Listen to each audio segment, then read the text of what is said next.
The air in the royal bedchamber of Madrid is thick, heavy with the scent of spent candles, medicinal herbs, and the finality of death. The year is 1834. Outside these walls, Spain holds its breath, uncertain of its future. But in here, the past has one final grotesque duty to command. I stand before the Queen Regent, Maria Cristina. Her face, usually a canvas of regal composure, is a ruin of grief. Her eyes are swollen, the fine silks of her gown are crumpled. Yet when she speaks, her voice is not the fragile whisper of a widow, but the cold, steady tone of a monarch issuing a decree. What she asks of me, the royal physician, is a violation, not of medicine, but of nature itself. A chill, colder than the marble floors beneath my feet, crawls up my spine and settles in my heart. My gaze drifts towards the grand bed, towards the lifeless form of King Ferdinand VII. For 2 decades, his paranoia had been the nation's fever, his iron will its shackles. Even in the stillness of death, a phantom cruelty seems to linger in the set of his jaw, a final, silent taunt. But it isn't his face that commands my unwilling attention.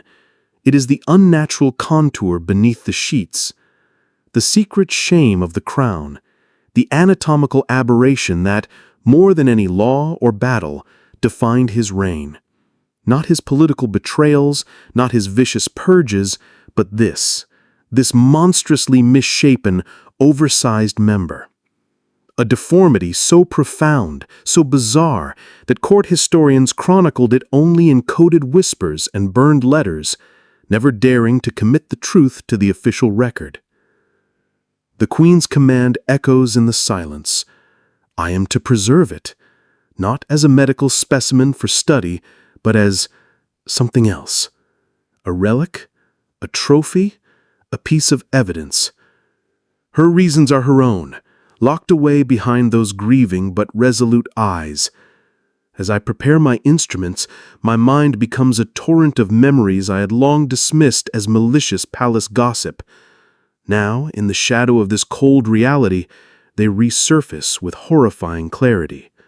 The specially constructed cushions delivered to the royal chambers in unmarked crates. The screams of his young wives, sharp and terrified, swallowed by the long marbled corridors. The whispered consultations with anatomists and charlatans, all dedicated to a single desperate goal, producing an heir through means that bordered on ritualistic torture. And now, here I stand. My task is not merely to preserve a piece of human flesh, it is to embalm a symbol. The most horrifying, intimate symbol of a reign built on deformity, both of the body and of the soul. To comprehend the tragedy of Ferdinand VII, one must first understand the blood. Not in a metaphorical sense. I speak of the literal blood that pulsed, sluggish and tainted, through his veins. It was a bloodline cursed, not by sorcery, but by centuries of calculated incest.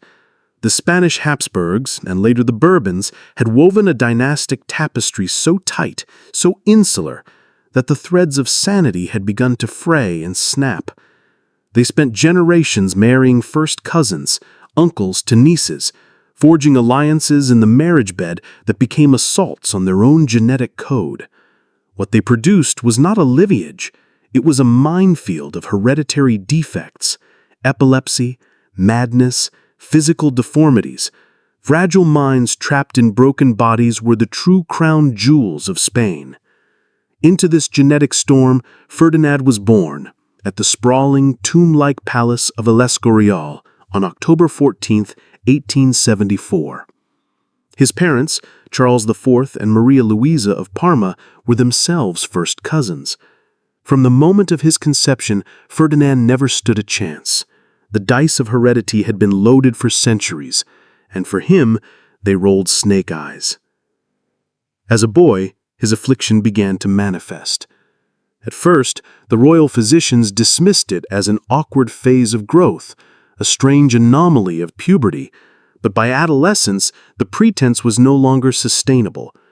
It was a subject of hushed, horrified conferences behind closed doors. Whispers, venomous and persistent, slithered through the court. The young prince's anatomy wasn't just large, it was a grotesque caricature. One of my predecessors, in a secret journal I later discovered, wrote with trembling script, "The Royal Highness is afflicted with a member of such extraordinary dimension and peculiar form that intimate relations may prove not only difficult but perilous." Another, a blunt military doctor, was less delicate in a private letter. "It is like a billiard cue, thin at the root, thick as a man's fist at the end, and of a length that defies all natural law. It is a cudgel, not an organ." This was not the talk of envy. It was a chorus of clinical horror.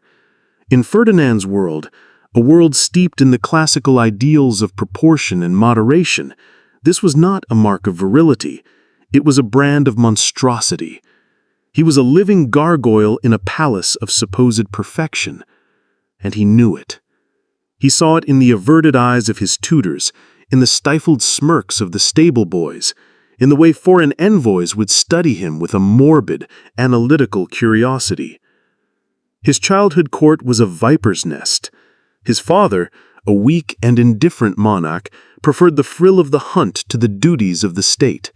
His mother, the queen, conducted her flagrant affair with the powerful minister Manuel de Godoy not as a shameful secret, but as a public spectacle, a daily humiliation for her husband and her son. Ferdinand grew up marinating in this toxic stew of betrayal, weakness, and public disgrace. And festering beneath it all was the profound, inescapable shame of his own body. His body, the vessel of the divine right of kings, had betrayed him more profoundly than any courtier. And so the shame curdled into cruelty. The humiliated boy grew into a vindictive, paranoid prince, obsessed with control. He could not control his own flesh, so he would control everything and everyone around him. The punishments began early. A young page, no older than 12, once stumbled into the prince's changing room by accident. The boy's shocked gaze lasted no more than a second, but that was enough. Ferdinand did not shout. He simply stared, his eyes cold with a fury that froze the blood. The page was dragged away. He was publicly flogged, and his entire family was exiled from Madrid, their lands and titles forfeit. The lesson was brutally clear. To witness the prince's shame was to commit treason. His deformity was sacred in its horror, and dangerously so. As he approached a marriageable age, the problem could no longer be hidden behind closed doors and threats. It had to be managed. The physicians were summoned. I was a junior apprentice then, but I remember the grim atmosphere of those meetings. Dr. Francisco Flores, the king's personal doctor at the time, kept a secret ledger. Years later, it fell into my hands. His clinical notes paint a chilling picture. The royal member presents a most unusual configuration. The base is narrow, no more than the width of a man's thumb, but it swells grotesquely towards the glands, reaching a girth that defies anatomical precedent. Its length exceeds 10 inches in a flaccid state, increasing substantially with stimulation. A severe curvature exists, along with growths of unknown tissue function. Intimacy, as it is commonly understood, is impossible without severe injury to the female partner or significant mechanical modification. Let those words sink in. This was not a matter of simple size. It was a structural nightmare. And with the future of the Spanish crown dependent on producing an heir, the kingdom's brightest minds were tasked with a singular, perverse challenge. Doctors, engineers, and even saddle makers were consulted. The royal bedchamber was to be transformed from a place of intimacy into a bizarre fusion of medical clinic and torture chamber. They designed and constructed what were euphemistically called marital implements and aids, pillows carved from dense foam, supports crafted from leather and silk, harnesses of soft metal. The royal apothecary worked tirelessly, concocting endless supplies of oils, salves, and numbing agents. Yet these mechanical solutions could not address the deeper wound. Ferdinand's tormented psyche. His shame had metastasized into an obsession. He sought a cure with the fervor of a zealot. He consumed every rumored aphrodisiac and remedy, no matter how outlandish. Ground rhinoceros horn from the Orient, pearl dust from the Americas, rare Amazonian herbs. He drank potions meant to shrink the affliction, elixirs to straighten it, tinctures to somehow normalize its function. All were useless. Each failure carved another line of bitterness onto his soul, reinforcing his belief that the world and his own body was aligned against him. In 1802, the first lamb was led to the slaughter. His bride was his cousin, Princess Maria Antonia of Naples and Sicily. She was 16, bright-eyed, and filled with the naive optimism of a girl raised on fairy tales. She had heard the whispers of his moniker among the loyalists, El Deseado, the desired one. She imagined a handsome prince, a storybook romance. She arrived in Madrid to a whirlwind of pageantry. The wedding was a masterpiece of royal propaganda, a glittering spectacle of gold and silk designed to project an image of strength and stability. The honeymoon was a catastrophe. On their wedding night, Maria Antonia's ladies-in-waiting were puzzled by the valet's strange requests, an array of cushions of unusual shapes, bottles of unscented oils, and several leather straps.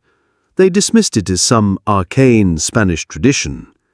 Then the chamber door was closed. What happened next was not recorded in any official chronicle, but the servants' hall buzzed with the story for weeks. Maria Antonia did not cry out in passion. She screamed, a raw, piercing scream of pure terror. One attendant, listening by the keyhole, her heart pounding, swore she heard the young princess shouting, "Monster! Monster!"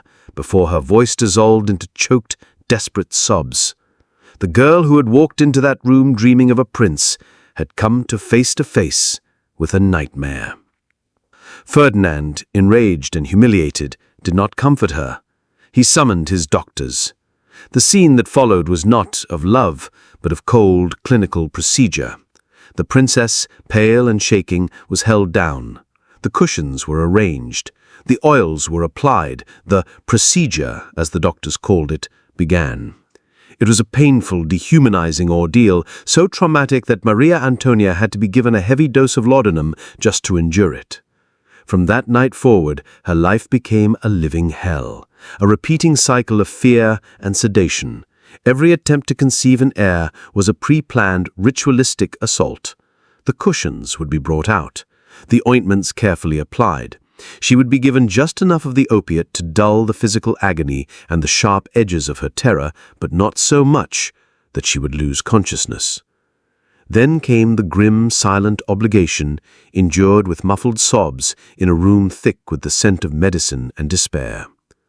Afterwards, they would retreat to opposite ends of the palace, two prisoners recovering from a shared trauma. Months bled into years. No pregnancy followed. Ferdinand's frustration curdled into a dangerous obsession. He became convinced that his wife's emotional revulsion, her sheer terror, was somehow preventing conception. He believed she was rejecting his royal seed through an act of sheer malicious will. Desperation dismantled what was left of his reason. Court records show his expenditures on charlatans and mystics skyrocketing. He ordered the construction of new restraints, leather straps padded with silk, to hold Maria Antonia in the optimal position. Not to harm her, he insisted to his horrified physicians, but to ensure success. It only grew worse. He turned to the stars. Astrologers were summoned from Italy, their charts and predictions spread across the tables of the royal study. Ferdinand began timing their encounters with excruciating precision, aligning them with moon phases, planetary conjunctions, and sunspots. He brought in a supposed mystic from the East, a man who told him that his deformity was not a curse, but a divine gift, a dragon's might, that with the correct rituals could be unlocked. For 3 agonizing months, Ferdinand forced his traumatized wife to participate in bizarre ceremonies involving incense, guttural chanting, and acrobatic positions supposedly drawn from ancient scrolls. Maria Antonia, a ghost in her own life, too broken to resist, simply complied. And then, impossibly, a glimmer of hope. She became pregnant. Twice. The court erupted in celebration. Ferdinand was incandescent with pride. Spain dared to dream of a future. But both dreams ended in blood and heartbreak. The first miscarriage in 1804 was explained away as maternal frailty. The second was a nightmare. She carried the child nearly to term, only to lose it in a brutal, bloody labor that almost killed her. She never recovered from that final loss. Laudanum was no longer a tool for enduring intimacy. It became her only companion. Her eyes grew hollow, her steps unsteady. She was a wraith haunting the gilded halls of the palace. By 1806, at the age of 22, she was dead. The official cause was a consumptive fever. Those of us who saw her knew the truth. She had died of despair. Ferdinand did not mourn, he raged. In his paranoid mind, her death was not a tragedy, but a final act of betrayal. He accused her, posthumously, of sabotaging their efforts, of taking secret herbs to induce the miscarriages. He claimed she was part of a liberal conspiracy to deny him an heir. Her terrified ladies-in-waiting were interrogated. The royal apothecary who had prescribed her final medicines was found dead in his chambers days later, a supposed suicide. A letter he left behind, which many believed explained everything, vanished, seized by the king's agents. And just like that, the tragic chapter of Maria Antonia was closed, and Ferdinand was in search of a new queen. This time, his choice fell upon another cousin, Maria Isabel of Portugal. She arrived in Madrid in 1816, a radiant 19-year-old. She had been warned, in delicate, evasive terms, of the king's special marital needs. Her attendants had been briefed on the oils and cushions, but no words could ever prepare a young woman for the reality. The wedding was another grand illusion. The wedding night, however, was a brutal echo of the first. Her screams were so loud that the guards in the corridor shifted uneasily, their hands gripping their swords, unsure of their duty. The next morning, servants carried away bloodied linens in silence. A small, ornate table in the antechamber had been overturned and broken. Maria Isabel, unlike her predecessor, did not fade into a drugged stupor. Instead, a terrifying silence fell over her. She grew jumpy, her eyes wide with a permanent state of alarm. A tremble entered her voice that never left. Palace staff began to speak of her episodes. Today we would recognize them as the profound scars of trauma. She would flinch violently if her husband entered a room unexpectedly. She avoided all eye contact. She stopped eating, her vibrant figure withering into an emaciated frame. Ferdinand, incapable of empathy, interpreted her fear as mockery. Her terror was an insult to his manhood, a judgment on his deformity. He saw conspiracy in her every flinch, plots in her silent tears. And so he did what he always did. He tightened his grip. Her letters were intercepted. Her food was tasted. Her rooms were searched daily. Her servants were replaced weekly, the departing ones interrogated for any sign of the Queen's disloyalty. His obsession with producing an heir now reached a fever pitch of grotesquerie. He began hosting private medical conferences, not in a clinic, but in the royal chambers themselves. Anatomists from Germany, surgeons from France, even, it was whispered, circus performers known for their own unusual anatomies were summoned to Madrid. They came, they examined, they theorized. The royal bedroom was transformed into a medical amphitheater, and the king its central exhibit. One of my colleagues kept a diary, and his description of one such session still makes my blood run cold. He described Ferdinand naked, standing upon a velvet-draped platform, surrounded by a dozen men in powdered wigs. They took measurements. They drew detailed sketches. They debated the physics and mechanics of the problem, offering suggestions for new devices, new positions, new surgical procedures. And all the while, Maria Isabel, pale and heavily sedated, was forced to wait behind a silk screen, a silent, dehumanized participant in her own husband's humiliation. Some of those pen and ink drawings, I later learned, were copied and circulated in Europe's underground medical journals. Scholars debated Ferdinand's condition, giving it Latin names: gigantomastia genitalium, localized hormonal excess, a congenital deformity of unknown origin. One French doctor, more crudely, simply dubbed it the monstrous manhood of Spain. Back in Madrid, Maria Isabel was disintegrating. She stopped eating almost entirely. She spoke of a shadow in her room that watched her constantly. In 1818, she died. She was just 21 years old. The official cause was nervous exhaustion. The truth was, she had given up. Her body, her spirit, could take no more. The king's response was a familiar tableau of paranoid grief. He suspected foul play, ordered multiple autopsies, and had her attendants arrested. His grief was not for her, but for himself, for his foiled ambitions. He commissioned a death mask of her serene, tragic face and placed it in his private study, a morbid trophy of his second failure. And yet, within weeks, he was already planning a third wedding. By now, however, the secret was out. Ferdinand's reputation had spread through the royal courts of Europe like a plague. He was no longer el deseado, he was el deformado, the deformed one. Negotiations for a new bride were fraught with difficulty. Princesses suddenly fell ill. Families made outrageous demands: separate bedchambers, ironclad prenuptial agreements, personal guards for their daughters. Finally, a minor, impoverished German house took the bait, the royal family of Saxony. They had a daughter, Maria Josepha Amalia. She was devout, she was desperate, and she was Catholic. She would have to do. This third marriage was a more subdued affair. Maria Josepha arrived in Madrid not as a blushing bride, but as a strategist entering hostile territory.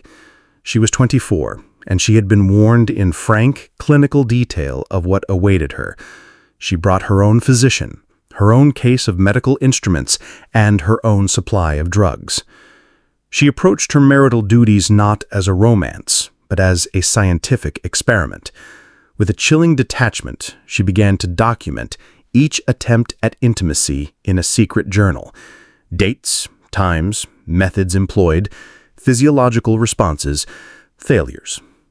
Her cold, analytical approach unnerved Ferdinand more than any screams or tears had. Her lack of horror made him feel like a specimen under glass. His paranoia flared. He suspected her journal was a coded report being sent back to Saxony. He believed her physician was a spy, gathering anatomical intelligence for rival thrones. He confiscated her notes, had her room searched, and placed her under constant, suffocating surveillance. And still, there was no air. Spain, meanwhile, was crumbling. Its colonies in the Americas were in open revolt. Its people were starving. But the king of Spain's world had shrunk to the size of his own anatomy, his own bedroom, his own monstrous obsession. Then, in 1829, the unthinkable happened. Maria Josepha was pregnant. After decades of trauma, of failed marriages and royal desperation, it seemed a miracle.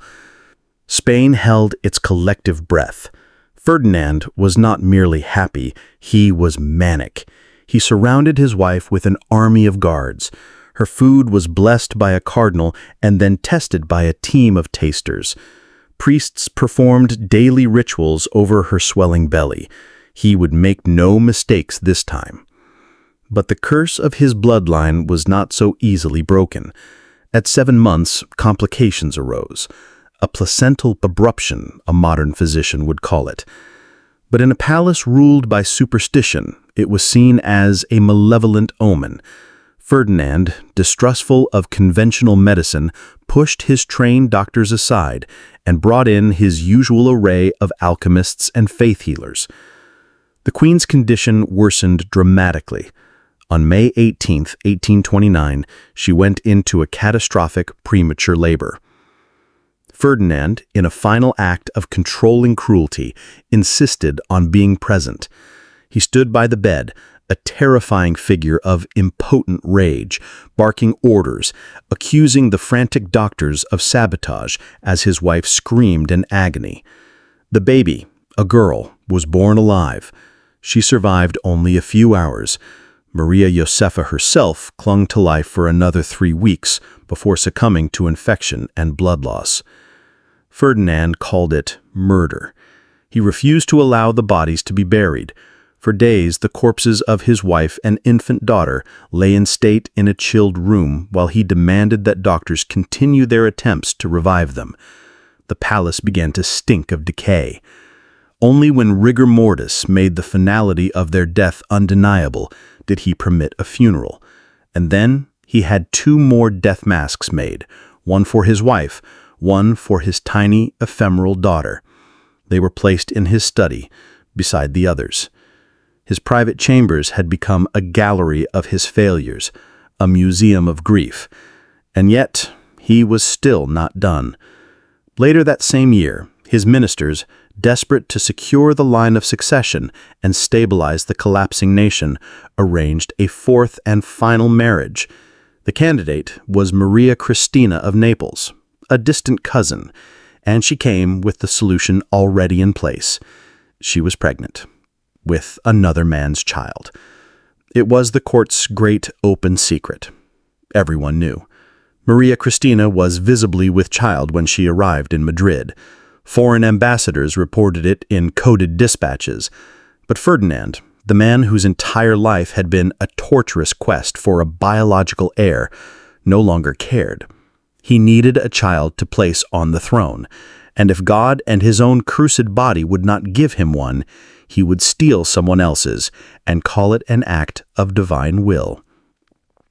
In 1830, Maria Cristina gave birth to a healthy baby girl, Isabella. And just like that, Spain had an heir, a future. But for Ferdinand, the child was a living monument to his own contradiction. It was his greatest political success, and the irrefutable living proof of his most profound personal failure. The final years of Ferdinand's life were a terrifying descent into madness. His sanity, already fractured, shattered completely. He became obsessed with guarding the great lie. He knew the child wasn't his, but he had to maintain the illusion with absolute, totalitarian control. He had keepholes drilled into the palace walls, secret observation slits from which he could spy on the queen and the infant princess. Servants would whisper of seeing the king's single, bloodshot eye pressed against a hidden opening in the wall, watching for hours as Maria Cristina nursed Isabella, said her prayers, or simply sat alone. Meals became elaborate rituals of paranoia. Every dish was tasted by 3 separate servants, who were then required to wait 30 minutes under guard before the food was served, in case of slow-acting poison. His surveillance state consumed the court. Maria Cristina was a prisoner in a gilded cage. Her letters were read. Her ladies-in-waiting were spies. Her every word was analyzed for hidden meanings. As his physical health declined, his madness grew. He became convinced Maria Cristina was trying to poison him through her touch. He instituted pre-intimacy medical inspections, where my colleagues and I were forced to examine the queen for hidden toxins, while the king watched, his eyes burning with suspicion. By 1833, the man was a husk. He barely spoke. His body was racked with tremors. His mind was a labyrinth of delusions. On September 29, 1833, Ferdinand VII finally died.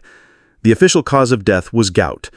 The real cause was a lifetime of shame, paranoia, and psychological torment that had finally devoured him from the inside out. Which brings us back to this room, to the cold body on the bed and the Queen's unnatural request, my final task as his physician. With steady hands, I performed the procedure. I preserve the monstrous member, the infamous deformity that had held a king, his wives, and his nation hostage for decades. When my work is done, it measures over 14 inches, a grotesque landscape of scar tissue from botched interventions and unnatural growths. It was sealed in a specially crafted medical case and, I am told, smuggled out of Spain to be locked away deep within the Vatican archives. Too dangerous, too scandalous, too hideously real for the pages of history. Ferdinand VII is remembered as one of Europe's most destructive monarchs, not for the wars he lost or the empire that crumbled under his watch, but for something far more intimate and tragic. He was a king who could not rule his own body, and so he compensated by tyrannizing his kingdom. His wives paid the price in terror and sorrow. Spain paid the price in chaos and decline. His legacy, his daughter, his entire history, all of it forever scarred by the grotesque shadow of one man's physical and spiritual disfigurement. And somewhere, in a dark, locked chamber, it lies still, preserved in fluid and silence, the king's final deformed monument to himself. A cautionary tale not just about the corruption of power, but about the terrifying, nation-breaking consequences when profound personal pain is given a crown. History is filled with monsters, but perhaps the most terrifying are not those who are born evil, but those who are twisted into monstrosity by their own shame. What private demons, what hidden deformities do you think have shaped the course of our world? Let me know your thoughts in the comments below. And if you are drawn to the secrets that lie buried in the darkest corners of history, ensure you subscribe and join us on our next descent into the archives of the forgotten.